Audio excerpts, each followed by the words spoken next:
Assalamu alaikum, my beautiful viewers. Today I'm going to discuss you about the transcription in the prokaryotes. As you know, what is the transcription? It is the process of copying a segment of DNA into RNA. And the prokaryotes are the organism whose cell lack a nucleus and other organelles. तो इनमें जो DNA से RNA की formation है वो not inside the nucleus बल्कि outside the nucleus मतलब cytoplasm में प्रेजेंट होगी. इस दौरान 3 steps are occur that you can say initiation, elongation and the termination. इनको फर्दर इन डिटेल हम पढ़ेंगे जिसमें सीक्वेंसेस आएंगे, कुछ प्रोटीन्स आएंगी, कॉम्प्लेक्सेस आएंगे, फैक्टर्स आएंगे that help the over transcription. When we are talk about initiation, इसमें आपके पास RNA polymerase and transcriptional factor आता है. This is the first step of the transcription that is called the initiation. इसमें आप देख सकते हो कि एक सीक्वेंस होता है जिसको प्रोमोटर कहते हैं और बिल्कुल लास्ट से थोड़ा सा पहले जो एक सीक्वेंस आता है उसको आप टर्मिनेशन साइट कहते हो. फर्स्ट जो डीएनए का टेम्पलेट है जो कि पेरेंटल है, आप टेम्पलेट स्टैंड कहते हो, वो 3 to 5 मूव कर रहा है and the complementary strand is from 3 to 5 prime. If we talk about the gene sequences, the nucleotide sequence ahead of starting point sequence downstream कहलाता है. इसको हम पॉजिटिव सीक्वेंस से शो करते हैं जिसको प्रोसीडिंग सीक्वेंस कहते हैं. इसी तरह at proceeding sequence nucleotide with negative number उसको जनरेट किया जाएगा तो उसको अपस्ट्रीम सीक्वेंस कहते हैं. जो जीन होता है वो कोडिंग रीजन होता है.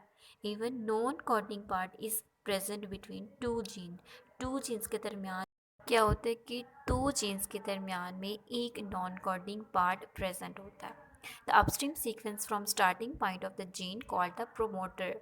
From this structure you can show here कि यहाँ पे आपको promoter की साइट नज़र आ रही है.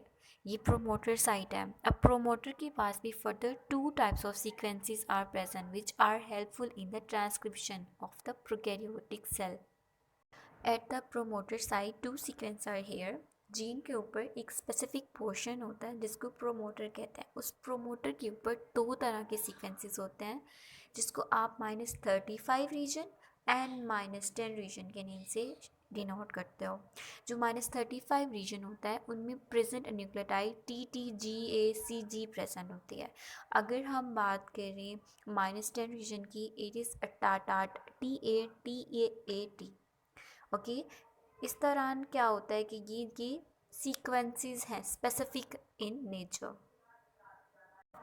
अगर हम -35 रीजन की बात करते हैं जिसके ऊपर न्यूक्लियोटाइड का सीक्वेंस आप देख रहे हो, इसको मोस्ट कंजर्व्ड सीक्वेंस कहा जाता है जिसको कंसेसिव सीक्वेंस भी बोलते हैं. स्लाइटली वेरिएबल के चांसेस भी बहुत कम होते हैं. और अगर हम -35 की बात करते हैं तो इसको प्रिब्नो बॉक्स कहा जाता है. अब यहाँ ज़रूरत है कि ट्रांसक्रिप्शन की इनिशिएशन स्टार्ट हो जाए. उसके लिए आरएनए पॉलीमरेज का होना बहुत ज़रूरी है. But alone RNA polymerase cannot recognize the promoter site on the gene. So it requires the transcriptional factor first that's come and join at the -35 region. जब transcriptional factor -35 region on the promoter पर join कर जाता है, then RNA polymerase can recognize the site of promoter and can bind at that point. Without the transcriptional factor, RNA polymerase will not work properly, will not bind on the. When you are talk about the prokaryotic cell की जो transcription होती है उसमें single type of RNA polymerase require होता है जिसको आप whole enzyme कहते हो विद कोफैक्टर्स. अब यहाँ पे आपको इसके सब यूनिट्स दिखाते हैं. Alpha, beta dash and sigma, 4 catalytic sub units which are very important for the working of the RNA polymerase. Initiate करने के लिए सिग्मा फैक्टर का होना बहुत ज़रूरी है. अगर सिग्मा फैक्टर नहीं होगा या ये कोर एंजाइम नहीं होगा तो -35 पे आके RNA पॉलीमरेज कभी भी ज्वाइन नहीं करेगा, कभी भी बाइंड नहीं करेगा, and it is a tetrameric structure of the RNA polymerase in the, if we talk about the prokaryotic cell. Now until we are at the point of initiation, अब RNA polymerase -35 पे आके जो bind हो गया है उसके बाद ये मूव करने लगेगा और प्रिब्नो बॉक्स वाला रीजन जिसे हमने टाटाट सीक्वेंस कहा था वहाँ जाकर -10 सीक्वेंस पे जाकर रुकेगा। वहाँ जाने के बाद क्या होगा कि RNA पॉलीमरेज अनवाइंड कर जाएगा, किसको? RNA के टेम्पलेट्स को अनवाइंड कर देगा और यहाँ से आप कहोगे कि the strand which is moved from 3' to 5', it is called the sense strand. And RNA polymerase अब क्या होगा, सीक्वेंस फ्रॉम 3 to 5 जो कि सेंस स्ट्रैंड है उसकी कम्प्लीमेंट्री न्यूक्लियोटाइड्स को ऐड करना स्टार्ट करेगा। बहुत ज़्यादा अटैम्प्ट्स के बाद जब वो फर्स्ट न्यूक्लियोटाइड को ऐड करेगा तो 8 to 10 न्यूक्लियोटाइड्स जब ऐड हो जाएंगी वहाँ से sigma factor of the polymerase can release. अब यहाँ पे जो पॉलीमरेज के ऊपर लगा फैक्टर था वो रिलीज़ हो जाएगा और यहाँ बने हुए बबल में आपको ट्रू स्ट्रैंड्स शो हो रहे हैं, यानी कि RNA पॉलीमरेज ने न्यूक्लियोटाइड की एडिशन करना शुरू कर दिया है।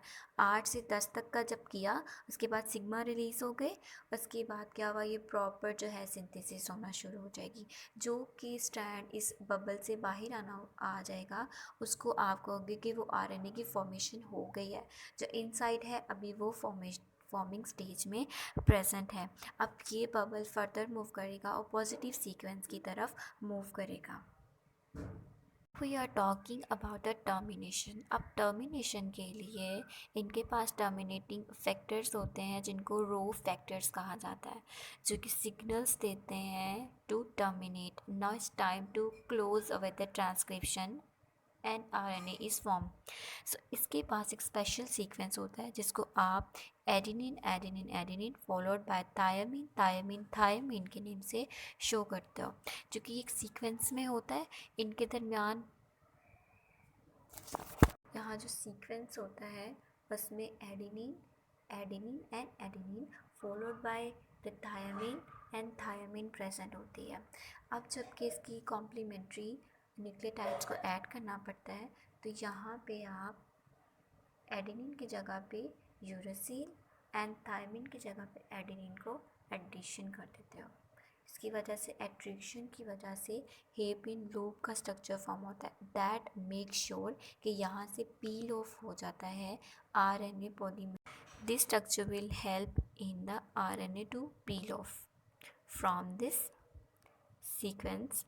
एंड क्या होता है, after RNA is being released nucleus occur and break the RNA। जो RNA इस बबल से बाहर मूव कर रहा था उसको न्यूक्लियस एक्टिविटी ऐड करती है उस पर और उसको ब्रेक कर देती है। Life span of the mRNA in prokaryote is very short.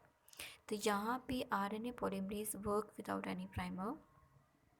Just before the promoter the operator site is present, जिस पर रिप्रेसर्स प्रोटीन्स आ जाती हैं। अगर तो वो रिप्रेसर्स प्रोटीन्स ऑपरेटर पे बाइंड कर जाएंगी और वो प्रोमोटर पर, तो प्रोमोटर साइट इज़ फिक्स्ड।